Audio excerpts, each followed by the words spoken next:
G'day folks, Scott here. Welcome to another video. Today I'm reviewing Spider-Man Homecoming. I've been anticipating this movie for ages. I'm a big Spider-Man fan. I thought they did a fantastic job of introducing Spider-Man into Captain America Civil War last year. I think they did a fantastic job casting Tom Holland in the role. I found that with the previous iterations of Spider-Man, like the Sam Raimi trilogy, I thought Tobey Maguire was a pretty good Peter Parker, but he was a okay Spider-Man. In the terrible Amazing Spider-Man and the absolutely fucking awful Amazing Spider-Man Part 2, I thought Andrew Garfield was a very, very, very shithouse Peter Parker, but a pretty good Spider-Man. So I love that with Tom Holland, he actually nails both parts of the role, and he was great. So where this sits on the scale of things for me is I probably like it more, definitely, than the Amazing Spider-Man and the Amazing Spider-Man 2. I'd probably put it on a par maybe, or just beneath Spider-Man 2, like the Sam Raimi one with Doc Ock for me. But I need to see it again to be 100% sure, but it was a good movie. I'm going to go full spoilers in a minute, so for right now, it was light-hearted, it was well-written, it was funny. When I say well-written, I'll come to why I might change my mind a little bit on that in a minute, but the dialogue was well-written, it was quippy, it was funny. Peter was interesting both as Peter and as Spider-Man. Yeah, the action was good, it was well done, the special effects were cool. So, you know, if you've liked superhero movies and you like Spider-Man as a character, you're going to enjoy it. It's a fun movie. You know, the three of us enjoyed it a lot. We all laughed a lot. It was good. So, let's go into spoiler territory now. So, if you don't want to know anything about this going in, then you should definitely stop watching this video now and come back after you've seen the movie. Now, I watched the trailers last night for the first time. I hadn't seen a single frame of footage of this movie, as I always do with movies now. The trailers gave away fucking everything, as they always do. I'm glad I hadn't seen any of them. A lot of the jokes were given away. They gave I think, a false impression of how much Iron Man was going to be in this movie, to the point where I was actually, you know, had heard people saying, oh, I feel this is going to be more of an Iron Man movie than a Spider-Man movie, and I'm really glad to say it's not. Tony Stark's in it a little bit, and Iron Man's in a little bit, but it's certainly not a lot, and I'm really grateful for that. You know, this needed to be Spider-Man's movie. It's not an origin movie, which again I'm thankful for. We don't have to deal with him getting bit by the spider and going through learning his powers, and we don't have to deal with the melodrama of Uncle Ben's death and the guilt and all that kind of stuff. That's sort of mentioned in passing, that, you know, Aunt May has a lot to deal with and a lot on her plate and stuff, but it's never actually vocalized, and I appreciate that. But in a lot of ways, it still feels like an origin story. He's still very new to the role. He's still in school. He's still young and finding his way. One issue I had with this was that about halfway through the movie, he has a conversation with Tony Stark after he really fucked something up, and Tony Stark and / Iron Man had to come and save him and rectify the situation, where Tony Stark's like telling him off, like blah, blah, blah, blah, blah, blah, blah, you know, I expect more, you know, I know that you're only 14, and he's like, I'm 15. And I'm like, really? You're that young? Like, you know, we've had whole high school sequences early in the movie, and I never would have guessed that they were portraying people this young. You know, that's a pretty small quip, you know, but it kind of, I found it jarring. Like, no one in this movie is that young. Like, you wait till you see, like, all the people in that school. They're not 14 going on 15. They look like 17 going on 18 minimum. But anyway,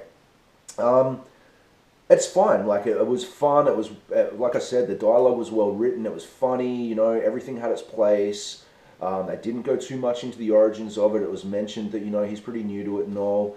Obviously, you know, that was covered in Captain America Civil War, with Tony Stark, like, finding him in Queens and bringing him to do the whole airport battle thing and giving him the suit. The suit's fantastic. I like that the Iron Man tech put into that suit, not really Iron Man tech, but Stark Industries tech put into that suit, gave it, you know, new features and abilities that have not been there before. But some of this comes back to my problems with the story and the writing of the story. Maybe I'm being too picky. Look, it's a superhero movie and a comic book story. Maybe I should just let go of this, but I have some problems. Now, Michael Keaton is Vulture in this. I felt a little bad with the fact that Vulture is something Sam Raimi wanted in his original trilogy and fought hard to have in his original trilogy. Apparently, Vulture was one of his favorite bad guys. He never got to do it. The studio pushed him into doing other things. Which, you know, obviously shows in the Spider-Man 3 movie, with the fact that he wanted Sandman in there, didn't want Venom in there, got forced to put Venom in, and as a result the movie sucked. So in this movie, Michael Keaton is fantastic as Vulture. You know, his character was interesting, he was well done. My problem lies in the fact that, again, I told you we're going spoilers here.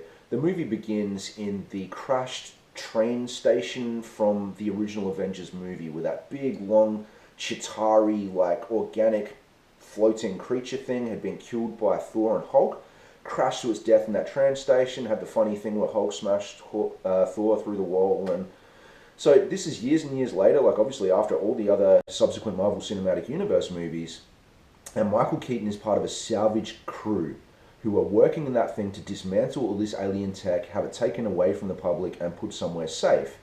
And they're just a bunch of like construction guys who are there to just break shit down and box it up and send it off. They get stopped from doing that by the Department of Defense, working on behalf of Stark Industries, obviously, you know, Tony Stark Initiative. And they're told, look, you know, this stuff's not safe. We don't want you here. We're taking over this. You guys are all fired. And Michael Keaton's all like, but I just employed all these people and I bought all these trucks and I invested my whole livelihood into this and my financial security and my house and my family all depend on this and you can't do this to me. And I get that that's setting up his reason for why he becomes Vulture and for where the story goes from there and his motivation for what he does. And that's fine. But then he and his dudes steal some stuff from there and continue to find different facilities where they're keeping this stuff and steal more alien tech as the movie goes on. Yet these guys who are a salvage crew, specifically one of them is then some advanced engineer who can then reverse engineer all this stuff and create real world tangible alien weaponry from this like trinkets and junk and bits of like broken machinery that they find, and they're making like crazy laser guns and anti-gravity guns and somehow making like the Vulture suit itself and like, you know, manufacturing and engineering and designing and implementing all this really impressive technology. They were a salvage crew. They're not scientists. They weren't employed to like build a space station. They were built to break some shit up, put it in a bin and wheel it off site. Yet they're making this incredible technology. I found that kind of annoying, to be honest. Like, and then like he loses this job, like the whole thing with Vulture, with the fact that, you know, he invested all his money into this salvage operation, gets it taken away from him by Stark Industries and the Department of Defense, says he's in a position where he goes bankrupt, so then he develops, builds, and sells alien weaponry and becomes a black market dealer. Cut to 8 years later when he's got like a 2-story glass-fronted mansion, and like I'm like, well, you know, don't the taxation department or anyone wonder where this dude gets all his money from and how his family don't wonder why, oh, he's just going off for work again. He doesn't tell them where he's going or what he's doing, yet they've got this huge income of money coming through from all the alien weaponry that he's selling, even though that alien weaponry's never really been a thing in the Marvel Cinematic Universe, with us hearing about that stuff being used with, you know, just general crack dealers and people they're selling this shit to out there using like laser guns and anti-gravity equipment and all this kind of stuff. I found that all kind of stupid, to be honest. On top of that, Spider-Man has a fight with one of these, you know, crews, and one of these guns gets lost during the chase sequence, and he finds it and takes it back to high school, and he and his buddy, like, you know, pull it apart and check it out, and it's this, like, you know, energy source that the bad guys have been using to create their weapons and technology. A little later, 2 of those bad guys roll into Peter's high school with pistols and a scanner they built to track down this alien technology. They're not stopped by anyone. There's no security. I'm sorry, in American high schools, isn't security a big thing with shootings and things like that? They wander around the school with a scanner and, you know, looking for the energy signature of this thing that the kids have been working on in there. If this kind of technology existed that you could trace down energy from alien technology, wouldn't the Department of Defense or Stark Industries have said technology to track said technology, to keep it off the streets and find it? Again, I find that kind of interesting. I guess the last thing that kind of irks me in relation to all that is Peter's suit. It's built, again, by Stark Industries, you know, same people who are building the Iron Man suit. And at some point in the movie, Peter and his buddy hack it with a laptop, and his buddy goes, you know, this thing's set to trainer mode, right? Like, you've got your training wheels on. And Peter's like, oh, cool, turn that off. And he's like, oh, we probably shouldn't. He's like, no, turn it off and stuff. So with a laptop, they hack Stark technology and enable the whole functionality of the suit. The functionality of the suit is awesome. I don't really want to go into all that and spoil all that for you, but at one point later on in the movie, you know, Peter had gone to Tony Stark and to, his keeper, I guess, Happy from the Iron Man movies is sort of overseeing Peter Parker to make sure he doesn't get into trouble and that he goes to school and all that kind of stuff on behalf of Tony.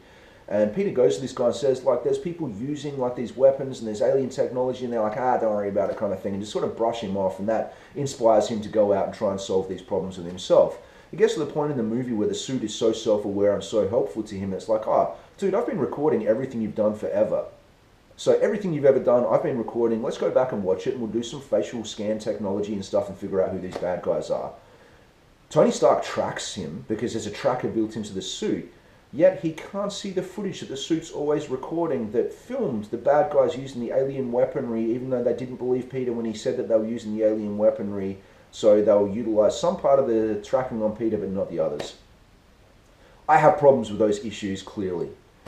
Outside of that, yes, it's a fun comic book superhero movie. There were some really cool sequences, like action sequences with Spider-Man that I really appreciated, where he wasn't just in New York with skyscrapers to swing around and do his thing. He was actually in the burbs, running across rooftops and all that kind of stuff with nothing to really connect his webs to, so he was having to do a lot of this stuff on foot. There was a really cool Ferris Bueller reference in there, which I enjoyed immensely.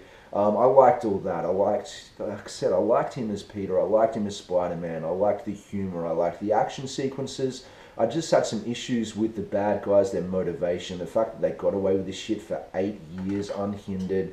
No one noticed. Like I found, I guess the only other thing is, Tony kept saying, well, you're not part of the Avengers. You're just your friendly neighborhood Spider-Man. Just do what you do, hang out in Queens, do your thing, like stop shoplifters, do all this kind of stuff. It's supposed to be a more grounded, like, Spider-Man thing.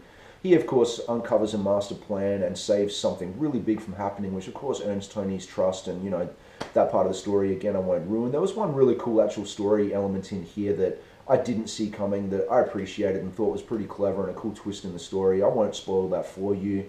The end action sequence was fine, but there was never any huge amounts of peril. Everybody wasn't in danger. His family wasn't in danger. There was one sequence where his friends were in danger, but even that wasn't that big a deal. So I found, like, when compared to, say, the catastrophic thing, say, in my favorite one, Spider-Man 2 with Doc Ock, where the entire city was going to get fucked up and his girlfriend was directly in danger and going to die and stuff like that, perhaps the stakes weren't as high as they had been previously. But again, I'm really quipping here, I don't want to say I didn't enjoy the movie, because I thoroughly did, and I mean it when I say it's the best Spider-Man movie they've done, at least since that Spider-Man 2 movie. And Tom Holland was great. I'm glad Tony Stark wasn't in it that much, but when he was in it was fine. If you haven't seen the trailers, like, good for you, because the trailers fucked up everything, and I'm really irritated. There were scenes in the trailers that aren't even in the movie. It was good. Go see it. I'm not turning you off it. I just had issues with the bad guys. Being a horror guy, I love bad guys, and I want them to be better written. Michael Keaton's performance was fantastic. I just found that the believability of his motivations and how he got away with doing the things that he was doing, and his crew, who were mostly fucking idiots, except for the guy who was so good at engineering stuff that wouldn't he have had a job as an engineer instead of a salvage guy if he was this good at building stuff? But whatever, I'm going back over the things I've already complained about. Go see it. It was really fun. I'm happy to see more. Like I said, Sony giving this to Marvel or leasing this to Marvel was the best thing they possibly could have done. It's certainly better than the previous 2 efforts that Sony had made. It's a step in the right direction. I can't wait to see more. I strongly recommend it. Go see it. Have fun. Come back and see me again soon. I think the next movie I'm going to review is either going to be Dunkirk or for the Planet of the Apes, both of which I'm really keen for and very much looking forward to. Please subscribe to my channel if you haven't done so already, and I'll see you next time. Thanks, guys.